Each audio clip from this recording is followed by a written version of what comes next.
Hi everyone! Welcome to the Empath Tarot Case. Another love reading, timeless and general. Take what resonates lang po. Maybe some part of the reading maka-resonate kayo, some part of it hindi. Tingnan natin ngayon kung anong love connections, lessons in life and guidance sa buhay pag-ibig or maybe life in general. Kung ano yung ating mababatid for this reading. Okay? Spirit guides, send me messages. Anong lessons in life, guidance, love life, connections, ang nais ninyong ipabatid sa amin, mga aral at gabay sa buhay pag-ibig. Spirit guides, send me messages.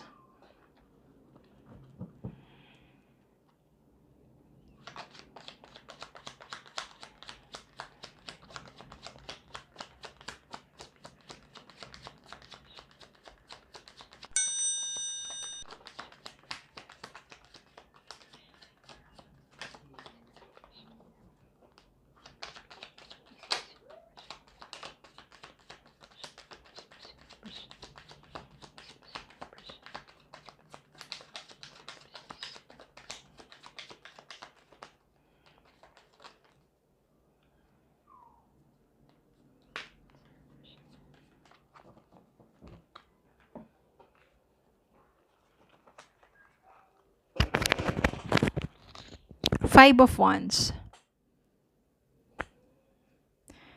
Five of Cups. Ten of Wands. Five of Swords. Sun. Fool or the Fool.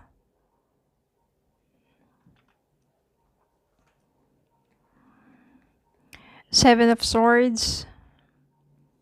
Strength.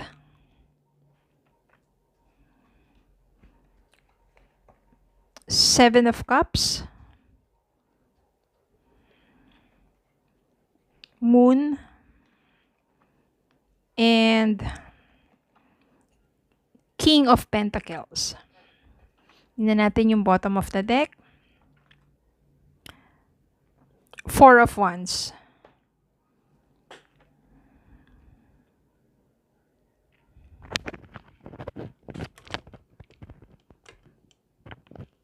Ayan.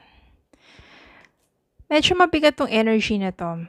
Pero somehow, on the other part, medyo gumaan na rin.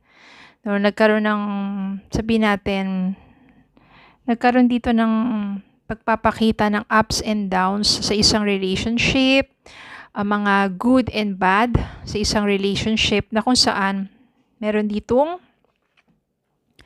Seven of Swords. Seven of Swords, cheating, lying, hiding something from you. Moon, another hiding something from you. May mga bagay na hindi pa nabubulgar, may mga lihim. At yun nga ang maaari ang nangyari. Maaring nabuko mo yung person mo na maraming kasinungalingan na sabihin natin, marami siyang ginawang kasinungalingan sa'yo. Maraming mga bagay na talaga nakapagdulot ng sakit sa'yo. Kasi pagsisinungaling na lang, ibig sabihin, may ginagawa siyang kalokohan. Or pwede naman sa ibang bagay na wala siyang tiwala sa'yo. Or pwede naman na hindi siya ganun ka-open sa'yo.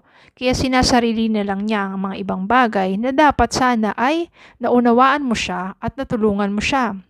So, iba't ibang mga senaryo po. Pwede nag-cheat siya, cheating, kaya ang daming tinatago. Pwede naman dahil sa may mga nangyayari sa kanya na imbis na makatulong ka, sinarili na lang niya. Kaya ang dami niya mga white lies or lies. Dumating din sa point para sa'yo na ang dami. Palagi na lang kayo nagtatalo, hindi na kayo magkasundok. Dahil nga sa ginagawa niyang mga pagtatago sa'yo ng mga katotohanan. Dumating yung sa point na sobrang bigat na at hindi mo na kayanin pa na ipagpatuloy ang relasyon ninyong dalawa. Dumating din sa point na gusto mo na mag-take ng risk to start over again with your life without that person. Kaya ang ginawa mo, nagpakatatag ka na lang, nilakasan mo na lang kalooban mo. Mahal mo kasi yung taong yun pero hindi mo maunawaan bakit nagtatago siya sa'yo ng katotohanan. Pwedeng katotohanan na, ayan, nag-cheat nga siya, di ba? May mga mini-meet siyang ibang person. Pwede rin naman na may mga desisyon na siya lang gumawa na hindi ka naman kinonsulta or hindi hiningi yung payo mo tapos hindi nag-work. Kung ano man yung ginawa niya, pwedeng money involved, pwedeng karera, pwedeng ibang bagay na parang hindi kanya pinagkatiwalaan sa bagay na yon. Or hindi kanya hiningi ng tulong at sinarili niya lang niya dahil parang hindi siya sobrang open sa'yo na parang imbis na makatulong ka nga, di ba? Maraming mga factors or maraming mga kadahilanan. Then, nang lumayo ka, nagpakatatag ka na lang kasi itong taong to, mahal mo naman siya Nang umalis ka na sa taong to, doon niya na-realize yung mga pagkukulang niya sa'yo. Doon siya nagsisi ng gusto, doon siya nakaramdam ng sobrang kalungkutan, doon siya nakapag-realize na dapat pinagkatiwalaan ka niya, doon siya nakapag-realize na dapat hindi ka niya niloko, dapat hindi siya nagsinungaling sa'yo. At napakaraming realizations na nangyari sa taong to. Para sa'yo naman, maaring minamanifest mo pa rin tong taong to. Dumadalangin ka na lang talaga kay God na sana itong taong to matauhan, which is yun na yung nangyayari sa kanya. Nang lumayo ka, nararamdaman niya yung kawalan mo. At doon siya nakakapag-realize ng mga bagay-bagay tungkol sa inyong mga relasyon, sa inyong relasyon. Dumating din sa point na nagpakatatag ka, nag-start over again with your life without this person, but you're still optimistic and hoping for the best for the two of you. Parang hinayaan mo na lang, nilet go mo na sa universe.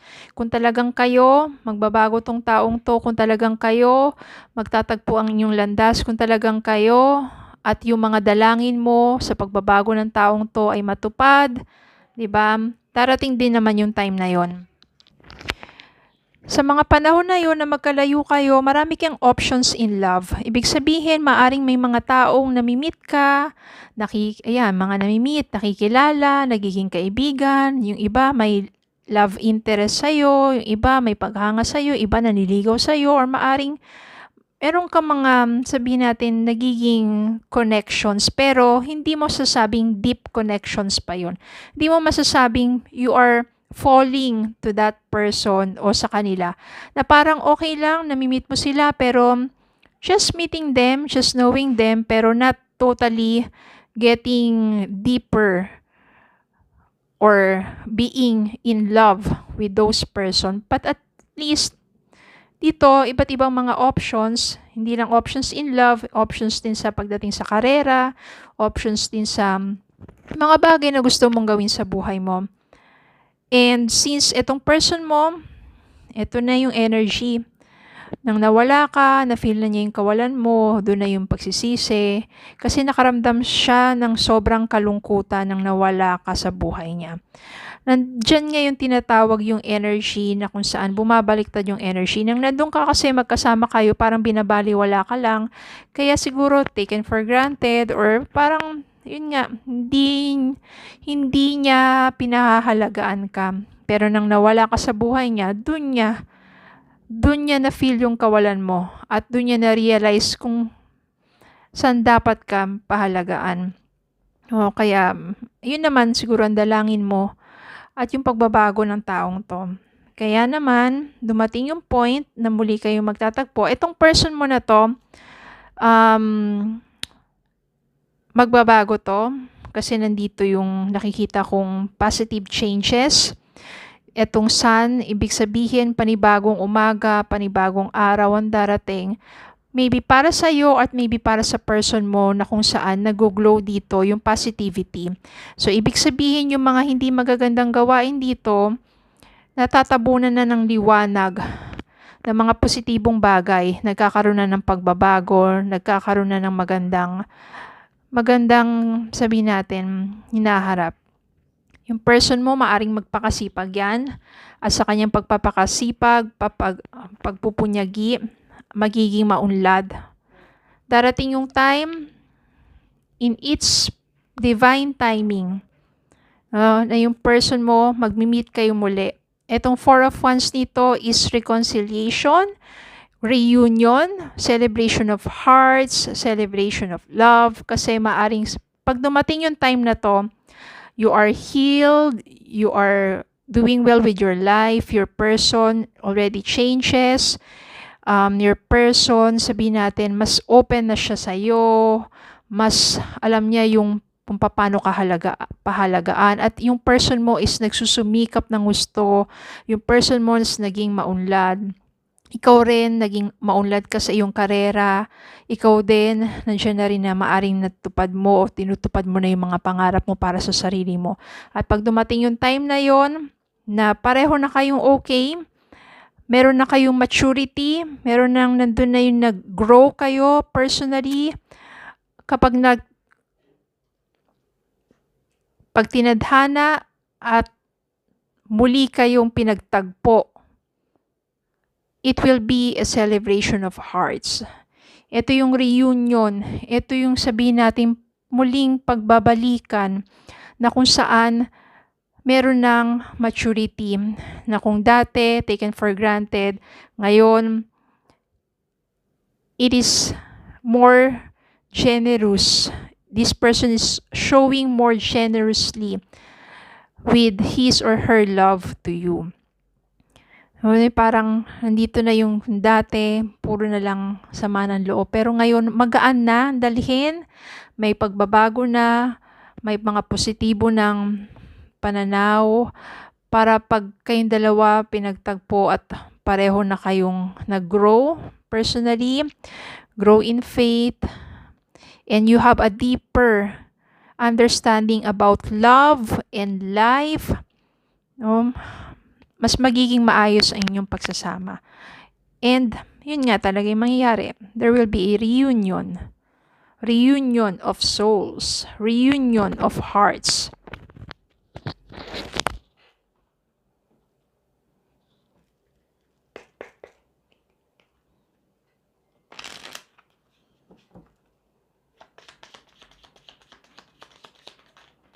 Spirit guide. Yan. Photograph. Looking at your photos, missing you, nostalgia, make new memories.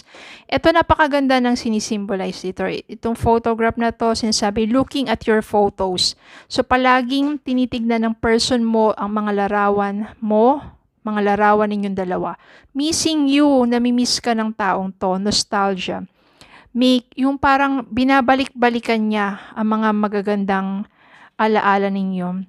Make new memories. At the same time, sa inyong muling pagtatagpo, you will create new memories together. Yan na yun.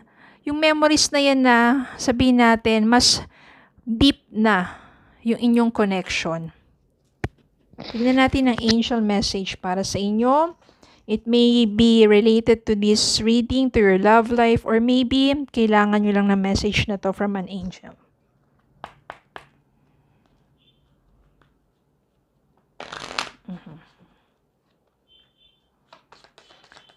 Angel, giving message para sa kanila.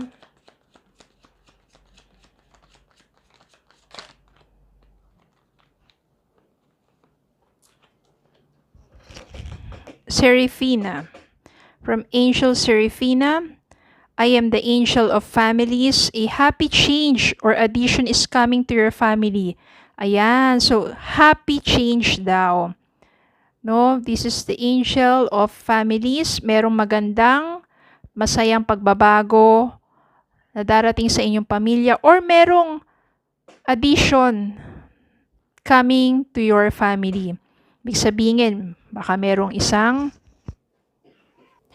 pwede yung addition to your family is your person, or pwede naman magbubunga ang inyong pagmamahalan and a new member of your family is coming with a gift of a child. Okay, so yun lang po. Maraming salamat po for watching. Please don't forget to like, share, comment, and subscribe. Follow me on Facebook and TikTok. Have a good day po and God bless.